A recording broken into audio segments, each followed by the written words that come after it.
শুনবানি সুন্দর কাহিনী, জান্নাতের ওই রুমে রুমে লেখা নবীর নাম, জান্নাতের ওই রুমে রুমে লেখা নবীর নাম। নবী রহমতে আলম নূরে মুজাসসম, রহমতে আলম নূরে মুজাসসম। সাহাবীরা আতর বানায় ওই নবীজির ঘাম, সাহাবীরা আতর বানায় ওই নবীজির ঘাম।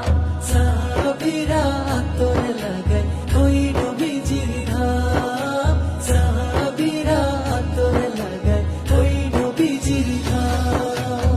ওস্তনে হান্নানা একটা খেজুর গাছের নাম, যাকে ধরে খুতবা দিতেন রাসূলে আখির।